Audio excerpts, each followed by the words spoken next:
Qu'est-ce que les croyances limitantes et notion de légitimité? Salut YouTube.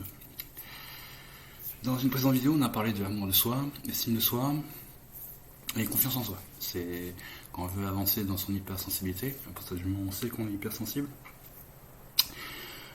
à un moment dans le processus, on va être confronté à ce qu'on appelle les croyances limitantes. Mais il y a aussi une notion qui est très peu abordée, c'est la notion de légitimité qui est rattachée aux croyances limitantes. Pourquoi c'est important d'en parler?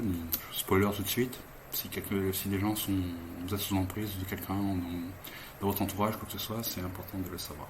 Mais, attention, quand on aborde les croyances limitantes et la légitimité, il faut prendre son temps, c'est des trucs à prendre avec des pincettes, donc il faut y aller mollo mollo.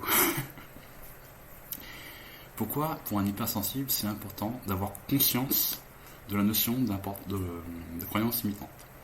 Et deuxième question, pourquoi pour un hypersensible, c'est aussi important que les croyances limitantes que de parler de la notion de légitimité? Comme toujours avec moi, je pose des questions concernant le pourquoi, je gère le pourquoi, on ne cherche pas la justification, on cherche la bonne démarche. Alors, première question, pourquoi avoir conscience des croyances limitantes?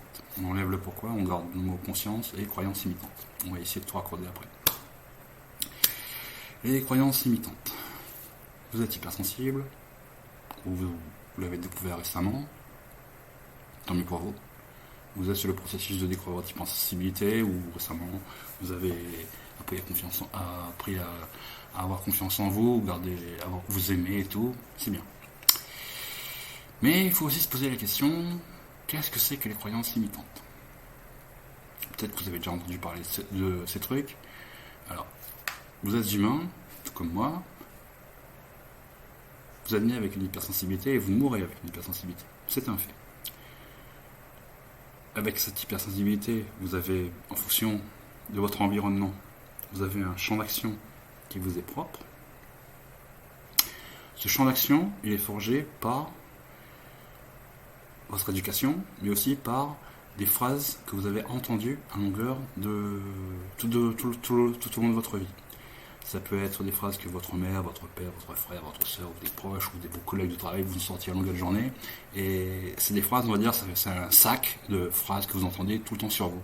Genre, de toute façon, tu prends trop tout à la... Tu t'énerves pour rien, tu cherches trop la petite bête... tu n'arriveras jamais à faire ceci, de toute façon tu es destiné à faire que ça. Enfin bref, tout ce gros truc, quoi. Ça a quoi comme conséquence? Un fait. Au niveau de votre... Alors pourquoi je parle de ce périmètre d'action? Ce périmètre d'action, à force d'entendre... On va revenir, on va y arriver justement. À force d'entendre dans ce sac toutes ces petites phrases qui grouillent, dans votre cerveau se créent des connexions neuronales. Les connexions neuronales qui se créent à l'intérieur de votre cerveau, elles sont alimentées au fur et à mesure de l'entendre. Et comme elles sont alimentées, ça va avoir pour conséquence justement de limiter votre périmètre d'action, ce que vous êtes capable de faire. Parce qu'à force de l'entendre, les connexions, concrètement, elles se font, et de votre subconscient et de votre ressenti, de votre personne et tout, vous avez ces croyances qui se mettent en place. Par exemple, genre on vous dit de toute façon, je sais pas, par exemple, si vous êtes une femme, vous avez 40 ans et que vous avez votre père est mort jeune, vous avez votre mère vous dit à la longueur de journée, oui, mais t'es la seule fille que j'ai, il faut que tu t'occupes de moi, il faut que tu t'occupes de moi, il faut que tu t'occupes de moi. Je prends un exemple comme ça, par exemple. À force de l'entendre, vous allez vous-même vous convaincre que vous êtes là que pour satisfaire les besoins de votre mère, pas les vôtres, quoi. Donc vous n'avez pas de vie, vous êtes qu'un zombie et vous êtes là que pour satisfaire les besoins de votre mère jusqu'au cimetière. Donc voilà, je sors un exemple assez parlant et c'est un petit peu choquant, mais bon, c'est pour situer un peu l'idée, quoi. Ou un exemple beaucoup plus light, genre de toute façon tu n'arriveras jamais à progresser, tu arriveras jamais à partir de l'entreprise et monter ta propre boîte ou ce genre de truc, quoi. Tu te lancer dans l'entrepreneuriat ou ce genre de truc. Parce que les gens veulent justement que vous restez là. Que vous restez là pour répondre à leurs besoins.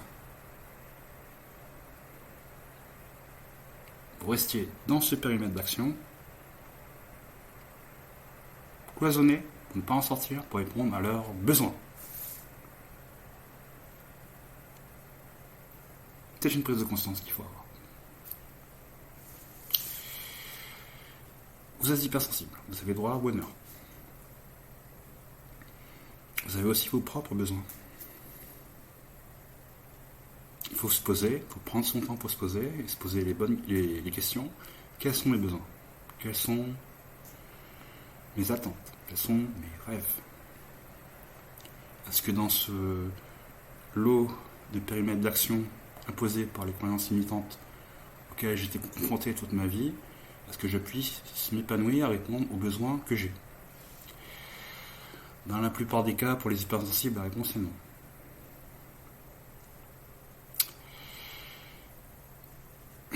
Et de là vient aussi la notion de légitimité. Alors, je vais aborder la notion de légitimité, parce que c'est très important, mais attention, la notion de croyance limitante, il y a quand même une part de subjectivité, ça dépend du vécu de chacun, c'est un travail qui est très personnel, ça prend du temps, il faut en être conscience, à partir du moment où il y a cette prise de conscience, c'est bien, mais il faut prendre son temps pour se poser toutes les questions, tout remettre en cause s'il le faut, mais il faut prendre son temps pour le faire. Il faut prendre son temps. Moi, dans mon propre travail, ça m'a pris, je l'avoue, 4 à 5 mois, parce que je ressassais plusieurs épisodes aussi bien joyeux que malheureux de ma vie, parce que dans chacun de ces épisodes, j'ai aussi souvent entendu ce genre de phrases. C'est très important. On va maintenant aborder la notion de légitimité. Pourquoi est-ce que j'aborde la notion de légitimité? Je disais justement, les gens essaient de vous cloisonner dans ce truc pour répondre à leurs besoins. Posez-vous cette question plusieurs fois. En quoi ces gens sont-ils légitimes pour répondre à ma place? Encore une fois, en quoi ces gens sont-ils légitimes pour oser répondre qu'en répondant à leurs besoins, en satisfaisant leurs besoins, je réponds à mes propres besoins? Encore une fois, en quoi les gens qui m'entourent, mes proches, mes amis, sont-ils légitimes en me disant qu'en répondant à leurs besoins, je satisfais à mes propres besoins? C'est la question qu'il y a derrière les croyances limitantes. De là découle cette notion de légitimité. En quoi sont-ils légitimes? C'est la question qu'il faut se poser en fait. Parce qu'en fait, on vous donne l'illusion qu'en répondant à leurs besoins, vous répondrez à leurs besoins. Vous satisfaisez à vos besoins. Est-ce que vous en êtes sûr?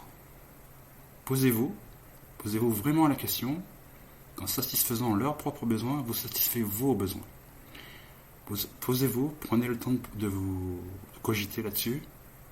C'est très important. Parce que il faut que vous définissiez vos propres besoins en vous détachant des besoins de vos proches. Donc, vous êtes là, posé, tranquille. Les gens à qui vous répondez aux besoins, vous mettez de côté, vous vous posez, vous êtes qu'avec vous-même, en relation avec vous-même.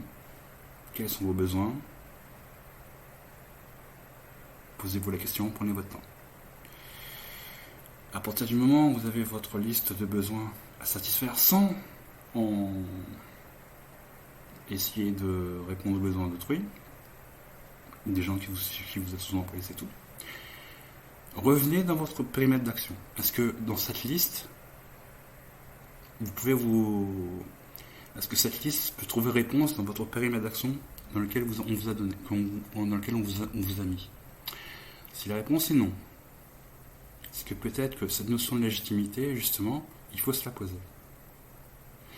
Alors pourquoi c'est super important? C'est pour les gens, justement, qui sont sous emprise. Sous emprise de quelqu'un quelqu'un qui est un manipulateur, quelqu'un qui sait facilement manipuler les gens et tout, qui sait jouer sur l'empathie. Parce que oui, pour un hypersensible, l'empathie c'est quelque chose de très important. Mais il y a des gens qui savent jouer sur l'empathie pour obtenir ce qu'ils veulent. Et par exemple, ça peut être, je vous donne un exemple concret, par exemple quelqu'un qui vous fait la tête, qui à chaque fois que vous ne répondez pas à leurs besoins. Genre par exemple, je sais pas, vous avez rendez-vous avec votre copain ou votre copine, elle voulait quelque chose, elle voulait que vous achetiez un truc en bleu, vous lui avez acheté un truc en noir, elle va vous faire la tête parce que vous n'avez pas répondu à son besoin. Du coup, comme vous êtes plein d'empathie, vous allez essayer de satisfaire son besoin et tout. C'est un exemple à la con, mais c'est quand même quelque chose qui est légitime à se poser comme question. Voilà. Donc c'est important de se poser la question de la légitimité. Et si justement, si vous avez votre liste, vous la confrontez à la liste des besoins que vous couvrez, parce que je suppose que oui, vous connaissez la liste des besoins, vous devez sûrement connaître la liste des besoins des gens à qui vous sortent tout le temps ces phrases. Vous devez sûrement connaître la liste des besoins que vous devez satisfaire.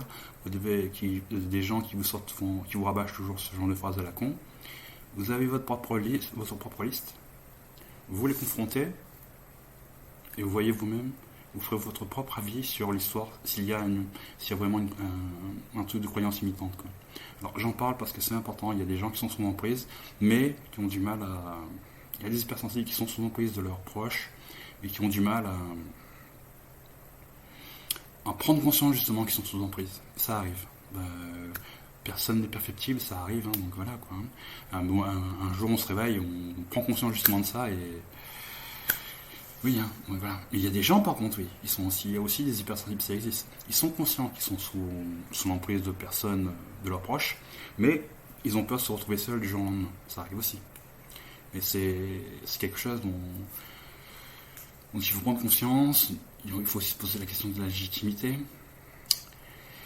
Maintenant, une fois qu'on a fait le point là-dessus, qu'est-ce qu'on fait? On avance ou de peur de perdre ses relations?